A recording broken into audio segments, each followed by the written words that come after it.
If you are not performing sexually good, your heart is next. And I'm going to cover the topic जिसके बारे में बहुत ज़्यादा लोगों को नहीं पता है और बहुत सारे physicians नहीं बता रहे हैं इस बारे में. But you guys need to have the understanding about this, that why I am saying this.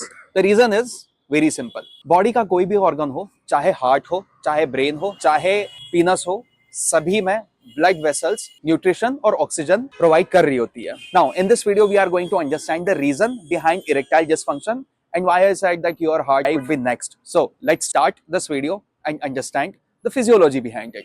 But uske pehle, why you should listen to me, who I am to tell you this lecture. So, it's not just I have the medical background of telling you that how this physiology work, but also I can relate with you because I was a chain smoker. In my second year of MBBS, I started smoking and I used to have 10 to 15 cigarettes a day. And this is how I used to smoke. I used to have a book. I used to have one cigarette, 5 pages, another cigarette, 10 pages, another cigarette, 5 pages, another cigarette. And whole night, this is how I used to study. And I used to have a smoke in between. Cigarette, coffee, पढ़ाई, cigarette, coffee, पढ़ाई. और ये मेरा loop चलता रहता था morning तक. So I can relate what you are going through. Now in past 1 year, I have also helped few CEOs and few founders quitting smoking and help them get the control of their life. Now कैसे किया वो हम जानेंगे इस video में. उसके पहले ये जान लेना important है that if you are not good at bed, you are having some serious health issues. Let's understand the physiology now. अब पहले समझते हैं arousal होता कैसे है. So when you have some sensual information, जब आप कुछ देखते हो आंखों से, वो सेंसरी इंफॉर्मेशन आपके ब्रेन तक जाती है. एंड देन जब ब्रेन में इंफॉर्मेशन जाती है तो कुछ हार्मोन्स, कुछ केमिकल्स रिलीज होते हैं.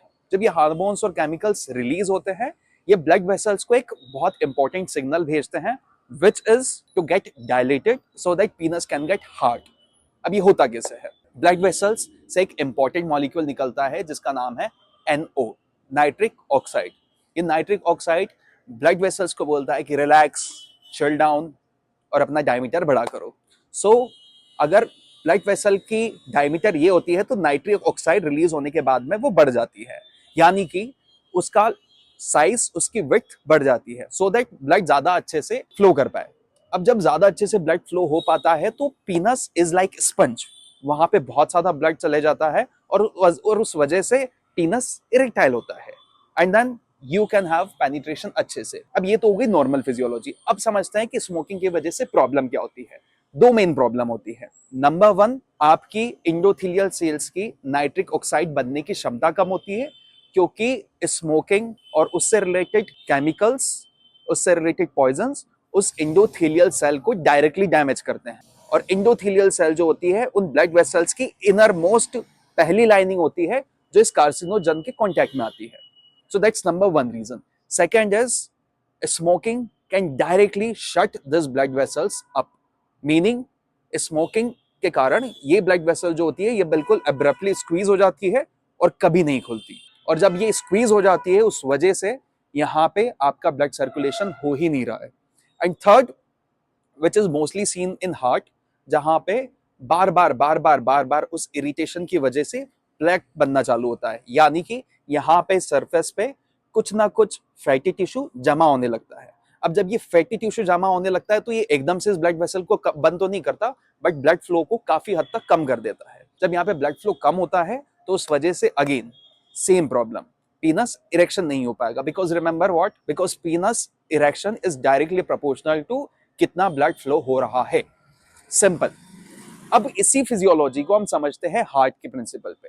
डिफरेंस बस इतना सा है कि पीनस में जो ब्लड वेसल्स है उनका डायमीटर है 1 to 2 मिलीमीटर और हार्ट में जो ब्लड वेसल्स है उनकी विड्थ है 3 to 4 मिलीमीटर. और जब ये प्रॉब्लम बॉडी में होने लगती है तो सबसे पहले छोटी ब्लड वेसल्स में इंपैक्ट दिखने को मिलता है.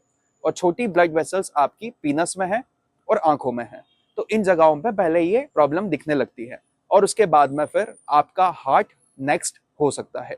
Because again physiology is the same, principle is the same. वहां पे भी इरिटेशन हो रहा है, वहां पे भी इंडोथेलियल सेल्स में प्रॉब्लम हो रही है, वहां पे भी कुछ ब्लड वेसल्स प्रॉपर शटडाउन हो रही है, स्क्वीज हो रही है. And this fundamental applies to every single organ in the body. अब यही प्रिंसिपल लंग्स में भी होता है, यही प्रिंसिपल लिवर में भी अप्लाई होता है, बट इस टाइप के केसेस ज्यादा नहीं देखने को मिलते हैं. उसके पीछे 2 रीजन है. नंबर 1, इस ऑर्गन में मल्टीपल ब्लड वेसल सप्लाई है, मतलब कि अगर एक ब्लॉक हुई कोई बात नहीं, दूसरी से ब्लड जा सकता है। सेम गोज इन लिवर, इसमें भी एक ब्लॉक हुई दूसरी ब्लड वेसल से न्यूट्रिशन जा सकता है, तो ऑर्गन काम करना बंद नहीं करेगा। That's number one reason. Second, अगर इस ऑर्गन में थोड़ा बहुत कुछ इंपैक्ट आता भी है तो this lungs and this livers have tremendous rehealing capacity, meaning कि थोड़े बहुत स्कार्स और थोड़ी बहुत प्रॉब्लम ये सॉल्व खुद ही कर सकते हैं। That's the reason people who are smoking and people who are drinking, ये सालों साल सिगरेट पी रहे होते हैं और सालों साल ड्रिंक कर रहे होते हैं, उसके बाद में इनके लिवर या फिर लंग्स शट डाउन होते हैं। But this part which is your brain, this part which is your heart, and this part which is your penis have the limited blood supply and the limited blood vessels। तो यहाँ पे अगर कुछ छेड़खानी होती है वो ज्यादा अच्छे से पता चल जाता है। So again, I'm not giving you the lecture, I'm just helping you understand, I'm helping you to educate yourself so that you can understand कि अगर इसी प्रिंसिपल को आप हार्ट के ऊपर लेकर के समझोगे तो you will be able to understand that this is the warning sign, this is the sign that आपकी blood vessels squeeze हो रही है, this is the sign that आपकी endothelial cells proper nitric oxide नहीं बना पा रही है। और अगर यही बिहेवियर, यही पैटर्न चलता रहा तो after 3 years down the line your heart can suffer from serious illness। I really don't want you guys that आप लोगों को इस जगह पे आना पड़े, but we are seeing cases, इसीलिए मैं काम करते हुए बाहर आया और यहाँ पे I thought to just make this video with you and share this knowledge with you guys। Now, I don't want you guys to get panic। If you have the problem, then उस problem का solution भी है। सबसे पहले understand this thing that this is the addiction, this is the problem, but ये problem solve की जा सकती है। क्या एक दिन में? नहीं। क्या एक हफ्ते में? नहीं।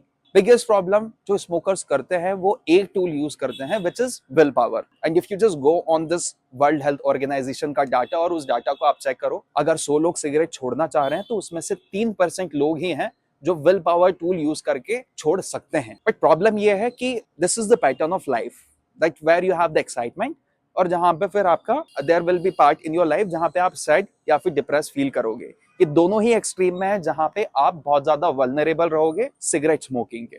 So willpower is not the reliable tool। So I don't want you guys to just get motivated, just get charged up with this video and you just start quitting it without any proper support system। Second thing which people try, they use nicotine gums, nicotine patches, nasal sprays, which is NRT, nicotine replacement therapy।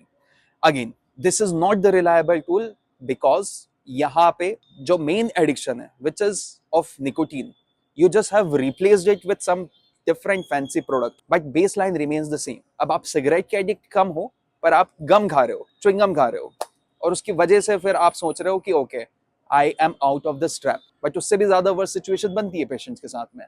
They start chewing nicotine gum और साथ में cigarette P रहे होते हैं। तो again this is also not the reliable tool. अब ये देखते हैं कि रिलायबल टूल है क्या, ज्यादा बेटर सिचुएशन क्या हो सकती है जिससे we can help you get out of this trap. My first patient was, जिसे मैंने खुद ने फिक्स किया था, was me। So I'm confident about my program which helped around 50 people in past 1 year to get out of this trap। Now this program is of 7 days। Initial 3 days we are going to understand the trap, we are going to understand the science behind this trap कि problem है क्यों, nicotine receptors काम कैसे करते हैं, आपका brain wash किस type से हुआ था, so that you can have the foundation। Day number 4 and 5 we change your relationship with cigarette। You start hating cigarette, we understand your triggers। और डे नंबर 6 और 7 आर द फाइनल डेज जहां पे आप actual में cigarette छोड़ रहे होते हैं। नाउ वहां पे विल पावर नहीं यूज कर रहे हैं हम, वहां पे हम बैठ करके ट्राई नहीं कर रहे हैं दैट हमें छोड़ना है।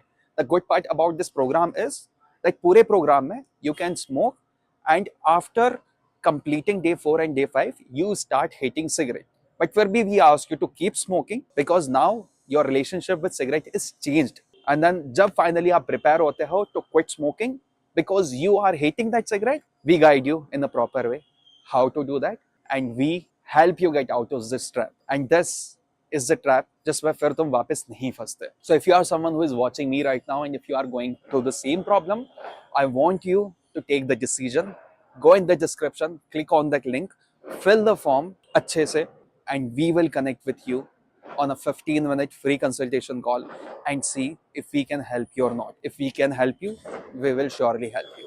I hope you find this video helpful, share it with those who are in this trap and I see you guys with next informative video। If you have any questions or any doubt related to this physiology or the program, you can write down in the comment section and I will answer these questions.